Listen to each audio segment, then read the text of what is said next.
प्रिय छात्र एवं छात्राएं, कक्षा 12 विषय जीव विज्ञान में आज आपका स्वागत है। आज हम लोग जो है दूसरे लेसन का जो है अध्ययन करेंगे। तो दूसरा लेसन क्या है, पहले उसके पाठ को जानेंगे। दूसरा लेसन पाठ का नाम है पुष्पीय पादपों में लैंगिक जनन।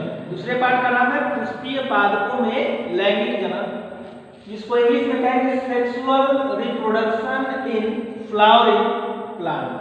पाठ का नाम हमने जाना। तो सबसे पहले क्या है, हम पहले पाठ को जानते हैं। और पाठ में हम यहाँ देख रहे हैं कि लैंगिक जनन है, पुष्पीय पादप है। तो पहले हम पादप को जाने, पादप क्या है। तो हम पहले पादप को समझते हैं। यहाँ जो है इक्लर, EICHLER, इक्लर यहाँ वैज्ञानिक है। यह वैज्ञानिक का नाम है इक्लर। ये कौन है, वैज्ञानिक है। इक्लर जो है कौन है, वैज्ञानिक है। इक्लर जो है वैज्ञानिक। इक्लर ने क्या किया, पादप को जो है दो भागों में बांटा, क्रिप्टोगैमस, फिनोगैमस। आपको 11 का भी कुछ हम आपको याद दिला दें कि आपको 11 में चीज पढ़ाया गया था। क्रिप्टोगैमस और फिनोगैमस आपको 11 पढ़ाया गया। अब क्या है कि क्रिप्टोगैमस को 3 भागों में बांटा गया था, थैलोफाइटा, ब्रायोफाइटा और टेरिडोफाइट। ये सब 11 का है, आपको केवल दोहराने के लिए आपको बताया जा रहा है। और फिनोगैमस को जो 2 भागों में बांट दिया गया, जिम्नोस्पर्मी और एंजियोस्पर्मी। जिम्नोस्पर्मी अनावृत बीजी, एंजियोस्पर्मी आवृत बीजी। अब देखिए समझना क्या है, आपका जो क्रिप्टोगैमस है इसमें जो है सीड्स नहीं होते हैं, इसमें बीज नहीं पाए जाते हैं। ठीक, तो क्रिप्टोगैमस को 3 जो भागों में बांटा गया था, थैलोफाइट, ब्रायोफाइट और टेरिडोफाइट, इन तीनों में भी बीज नहीं होते हैं। अब हम आगे बढ़ते हैं, फिनोगैमस। फिनोगैमस में जो है सीड रहता है, बीज युक्त रहता है। अब इसको 2 भागों में बांटते हैं। तो यह 2 भागों में क्या बढ़ता है, अनावृत बीजी और आवृत बीजी। यह भी नहीं है, इसमें भी जो है बीज नहीं बनते हैं, बनते हैं किसमें, आवृत बीजी। ठीक, आपने यह जाना बीज किसमें बनते हैं, आवृत बीजी।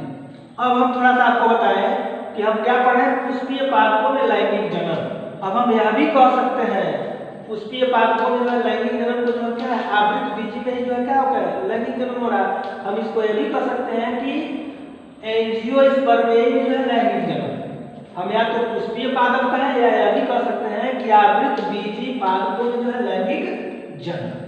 अब हम जनन किसमें करेंगे, तो पुष्पीय पादपों में होगा, पुष्प में होगा। अब हम पुष्प की बात करें तो हम सबसे पहले हमें पुष्प की संरचना को पढ़ना होगा। तो हम पहले पुष्प क्या के विषय में जाने। तो पुष्प क्या है कि एक रूपांतरित जो है भाग होता है। पुष्प क्या है, एक रूपांतरित भाग है।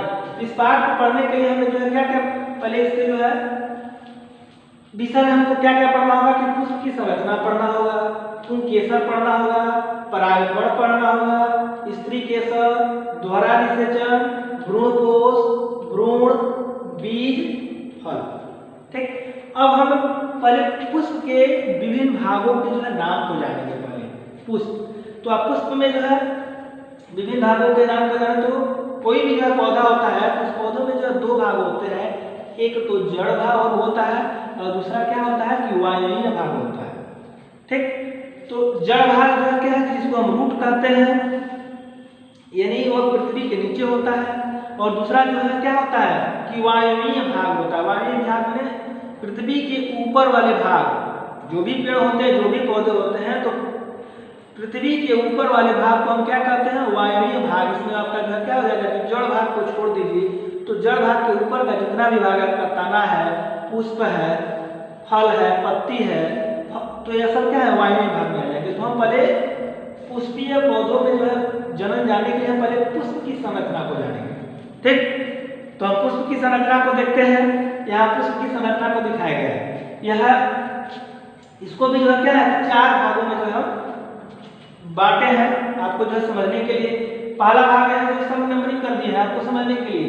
ये देखिए वर्तिका है, यहाँ पे जो है स्वेलिंग पार्ट है वर्तिकाग्र है, इसको 1 नंबर पर हमने लिखा है। इसके ठीक नीचे वाले भाग को वर्तिका है।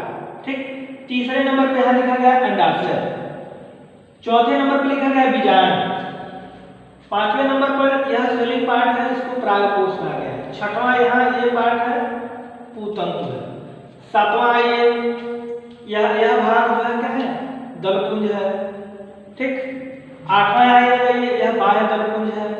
नौवां यहाँ पे यह पुष्पासन हो गया, और यहाँ क्या हो गया, पुष्पवृंत हो गया। पुष्पासन यहाँ एक शब्द आया। पुष्पासन मतलब जो है क्या कि इसमें पुष्प का आसन हो। तो पुष्पासन में जो चार भाग आपके आते हैं। क्या क्या आता है, पहला जो है दलपुंज आ जाएगा, बाह्य दलपुंज आ जाएगा, उसके बाद से क्या हो जाएगा, पुंकेसर और जाया आ जाएगा। तो पुष्पासन के कितने भाग हो गए, चार। बाह्य दलपुंज, दलपुंज, पुमंग और जाया। अब देखिए यही चीज आपको जो है बता रहा है। देखिए इसको हम डिवाइड किए थे, यह 1 2 3 और 4, इसको जो है समझने के लिए बताया जा रहा है। इसको जो है क्या है कि ए से डिवाइड करते हैं। ठीक। तो अब एक वर्तिकाग्र है, सब डिटेल में बताया जाएगा। पहले आप इसके नामों को जानिए, कहाँ स्थित है, एक एक को बताया जाएगा। पहला क्या है, वर्तिकाग्र। दूसरा क्या है, वर्तिका, फिगर में आपको दिखाया गया है। तीसरा अंडाशय, और चौथा है जो बीजांड।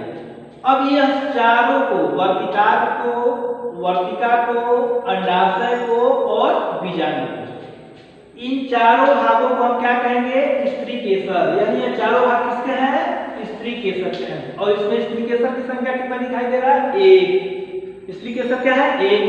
तो अगर स्त्री केसर के जो है समूह को देखा जाए तो उसको क्या कहेंगे, जायाग। स्त्री केसर के समूह को क्या कहेंगे, जायाग। आगे बढ़ते हैं। पांचवा और छठवां, परागकोश और पुंतंत्र। चित्र में आपको दिखाया गया है, कहाँ है, तो पांचवें और छठों को हम क्या कहेंगे, पुंकेसर। पुंकेसर हमारा कौन सा भाग है, यह नर जननांग है। पुंकेसर कौन सा है, नर जननांग है। तो अब पुंकेसर के समूह को हम क्या कहते हैं, पुमंग कहते हैं। तो यह क्या हो गया कि यह नर जनन भाग हो गया। अब उसके बाद से एक और आपको जो है अलग से बताया गया है, 7 9 और 10। इसमें नंबरिंग करके दिखाया गया कौन चीज कहाँ है। यह हो गया दलपुंज, यह पुष्पासन हो गया, और यह पुष्पवृंत हो गया। तो यह क्या हो गया कि दलपुंज हो गया। यह दलपुंज में जो क्या है कि ये आ गया। उसके बाद है बाह्य दलपुंज। एक जो आपका बचा है वह क्या है कि बाह्य दलपुंज है। तो हमने क्या जाना कि पुष्प के जो है विभिन्न भागों को जो है हमें जाना। अगले वीडियो में जो है आपको एक एक चीज के विषय में बताया जाएगा। कहीं अगर आपको किसी भी प्रकार का कोई दिक्कत हो समझने में, तो आप अपनी सुविधा अनुसार या तो फोन से पूछ सकते हैं, या मैसेज के द्वारा, कमेंट के द्वारा, जैसे भी आपको सुविधा हो। या तो आपको न समझ में आए तो आप विद्यालय में भी जो है एक दिन में जो है आप 1 लोग 2 लोग इस तरह से जो है आकर के आप समझ सकते हैं। कोई समस्या हो तो आप उसको विद्यालय में भी आकर के जो है पर्सनली समझ सकते हैं। आज के लिए बस इतना ही। अगले वीडियो में फिर आपको जो है बताया जाएगा इसके आगे वाले पार्ट को।